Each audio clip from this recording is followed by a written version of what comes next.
কেমন আছো তোমরা সবাই?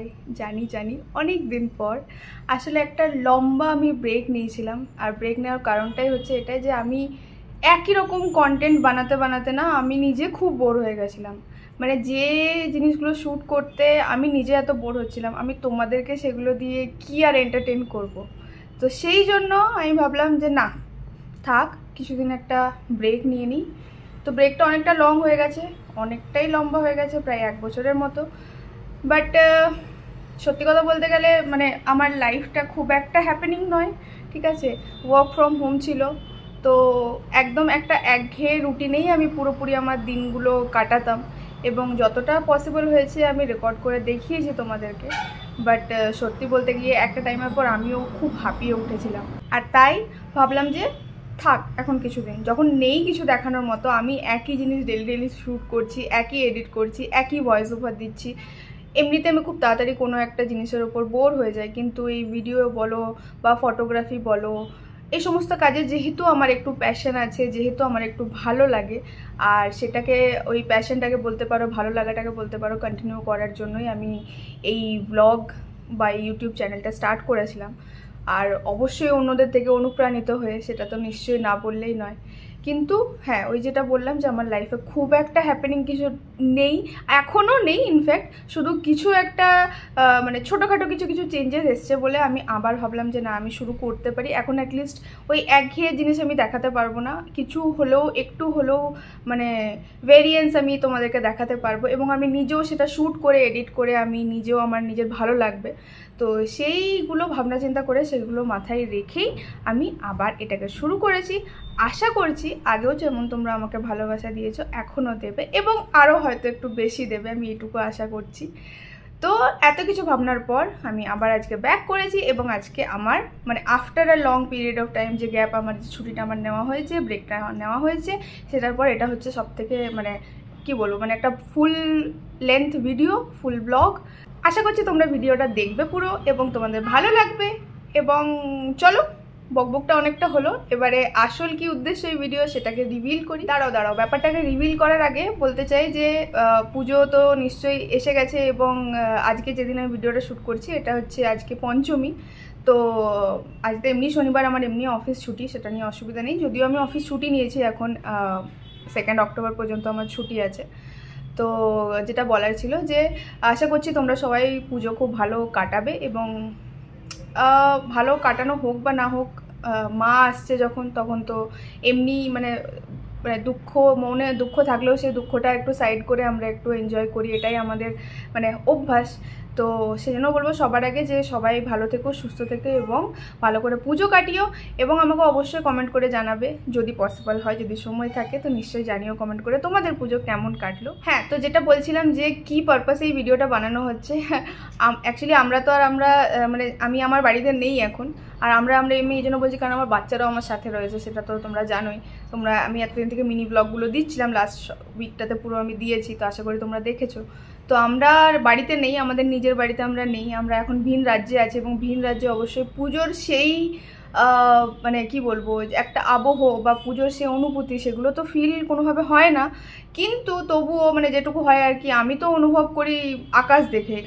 এখানে এমনি মানে কি বলবো, একটু ওয়েদার ভালো, আর আকাশও বেশ মানে নীল আকাশে সাদা পেঁজা তুলোর মতো মেঘ ভেসে বেড়াচ্ছে, কখনো রোদ উকি দিচ্ছে, কখনো একটু মেঘলা হচ্ছে, এই ঝমঝমিয়ে বৃষ্টি আসছে, আবার মানে রোদ উঠে যাচ্ছে। তো এরকম বেশ মেঘের যে খেলা চলছে, আমি এই মেঘটাকে দেখেই শুধুমাত্র মানে পুজোর যে অনুভূতি সেটাকে আমি নিজে অনুভব করছি, আর ওর থেকে আলাদা আর কিছু নেই। তবে হ্যাঁ, একটা স্পেশাল রিজন নিশ্চয়ই আছে, খুবই স্পেশাল রিজন আছে, সেটার জন্যই সেটাকে মানে কি বলবো, শোকেস করার জন্য, ডকুমেন্ট করার জন্য আজকের এই ব্লগটা আমার বানানো। তো তোমরা সাথে থেকো, এবং আশা করছি যে তোমরা পুরো ব্লগটাতে যদি দেখো পুরো ব্লগটা শেষ পর্যন্ত, তাহলে নিশ্চয়ই সেটা দেখতে পাবে। তো চলো, আজকে দেরি না করে আমি তাড়াতাড়ি করে দেখাই তোমাদেরকে যে কী পারপাসে আজকে এই ব্লগটা করা হচ্ছে। পাপার আসছে, দেখে দেখে দেখে দেখে এসছে বাবা, দেখ দেখ এসছে এসছে এসছে বাবা, দেখে এসছে, পাপাদা কি এসছে? পাপাদা এসছে কি? পাপাদা এসছে। এই রে, আস্তে আস্তে আস্তে আস্তে।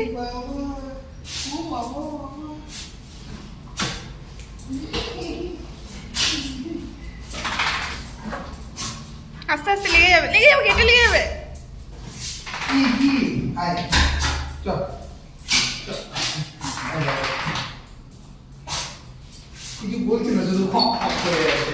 মজা লেগেছে, মজা।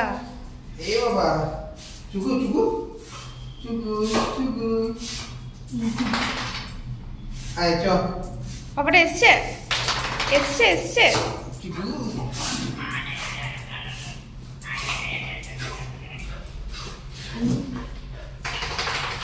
আয় আয় চ।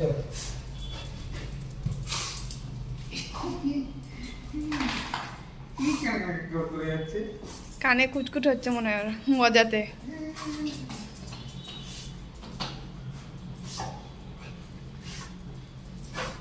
বাবাটা এসছে।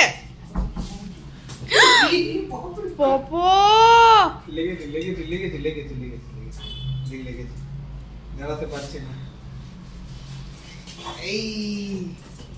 এই রে, এই রে।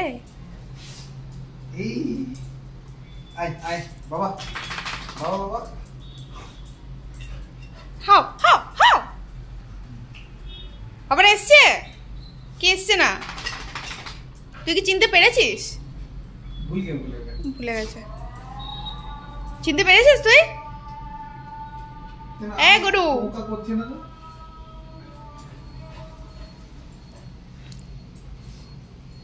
ভুলে গেছে, ভুলে গেছে, ভুলে গেছে, চিনতে পারেনি। কেন চিনতে পারে? কাম করতো ও, নরমাল হিসাবে চাটছে আমাকে। না না, পেরেছে, চিনতে পেরেছে। তাই কি চিনতে না পারে? আস্তে আস্তে লেগে যাবে, লেগে যাবে, লেগে যাবে রে।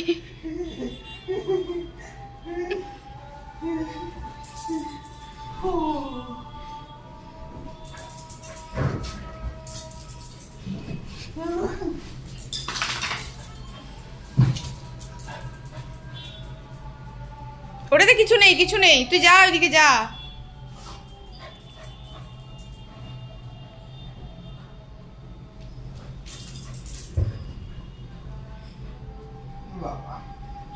এগুলো ভুলে গেছিলে না করতে? না না, করে তো, ডেলি করে এগুলো। তো যে সারপ্রাইজের কথা আমি তোমাদের বলছিলাম সেটা তো তোমরা দেখেই নিলে। হ্যাঁ, আমরা যেহেতু বললাম যে আর তো এখন বাড়িতে থাকি না, এখন কাজের সূত্রে আমাকে ভিন রাজ্যে শিফট করতে হয়েছে, আর তার জন্যই এই যে মহান ব্যক্তি তিনি এসছেন পুজোর ছুটিতে আমাদের সাথে দেখা করতে।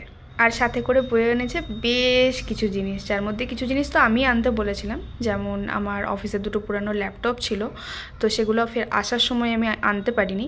আর কয়েকটা শাড়ি, কারণ এখানে অনেক প্রোগ্রাম হয় অফিসে, তো তখন আমার খুব শাড়ি পরতে ইচ্ছে করে এবং সেগুলো ছিল না, আসার সময় আমি আনিনি, তো সেগুলো আমি আনতে বলেছিলাম। কিন্তু তার সাথেও আবার বয়ে এনেছে অত দূর থেকে আমাদের মুড়ি। আমার মুড়ি খেতে পার্সোনালি খুবই ভালো লাগে, আমার কি বলবো, কিছু না থাকলে আমি মুড়ি খেয়ে নিতে পারি, এরকম ব্যাপার। কিন্তু আমি যেখানে এখন থাকি সেখানে মুড়ি পাওয়া যায়, না পাওয়া যায় বলবো না, পাওয়া যায়, কিন্তু সেই টেস্টটা পাওয়া যায় না যেটা আমাদের বাংলার মুড়ি যে স্বাদটা আমাদের দেয়, বা সেটা যেটা যতটা খেতে টেস্টি লাগে, সেটা অন্যান্য ভিন রাজ্যের মুড়িতে মোটেই সেই টেস্টটা পাওয়া যায় না। তো তার জন্য অত দূর থেকে ট্রলিতে করে এরকমভাবে সেগমেন্ট করে মুড়ি বয়ে এনেছে, সাথে এনেছে চানাচুর। এদিকে চানাচুর সেরকমভাবে পাওয়া যায় না, তবে ওই নামকিন টাইপের জিনিস পাওয়া যায়, কিন্তু আমি স্পেসিফিকলি চানাচুর খেতেও খুব ভালোবাসি। তো 6টা প্যাকেট চানাচুরের পুরো এনেছে। আর এনেছে বাড়ির রান্না করা খাবার। ওর মাকে আমি বারণ করেছিলাম যে উনি যাতে এত কষ্ট না করেন, কিন্তু উনি যখনই আমাকে ফোন করতেন তখনই উনি আমাকে বলতেন যে উনি আমি যে খাবারগুলো খেতে পছন্দ করি উনি সেগুলো রান্না যখন করেন তখনই আমার জন্য খুব মন খারাপ করে। তো উনি এতটা কষ্ট করে আমি মোটামুটি যে খাবারগুলো খেতে পছন্দ করি যতটা ওনার পক্ষে পসিবল হয়েছে উনি রান্না করে আমাকে দিয়ে পাঠিয়েছেন, এবং অত দূর থেকে সেই খাবারগুলো আমার কাছে এসে পৌঁছেছে। সত্যি এটা আমার কাছে অনেক বড় ব্যাপার। জীবনে খুব কম জিনিসই আমি অর্জন করেছি, তার মধ্যে এটা হচ্ছে অন্যতম, যে হ্যাঁ এতটা ভালোবাসা এবং এতটা, আমি জানি না কতদিন পর্যন্ত এই জিনিসটাকে আমি ধরে রাখতে পারবো, কারণ খুব ভয় লাগে, কারণ কোনো জিনিস তো স্থায়ী নয়, কিন্তু যতদিন থাকে আর কি, যতদিন আছে আর কি, আমি এটুকুই বলবো যে এই ছোট ছোট জিনিসগুলো আমার কাছে অনেকটা ম্যাটার করে, যে কেউ আমার ভালো লাগাটাকে প্রায়োরিটি দেয়। পোলাও, একটু মাখা মাখা করে আলুর তরকারি, আর হচ্ছে ছিলকা, এই 3টে জিনিস উনি দিয়ে পাঠিয়েছিলেন। আর আমি এখানে ডিম আর আলু দিয়ে ঝোল বানিয়ে নিয়েছিলাম, যাতে কিনা ও খেতে পারে। বাকি তো আমি আলুর তরকারি দিয়ে ছিলকা আর পোলাও খেয়ে নিয়েছিলাম।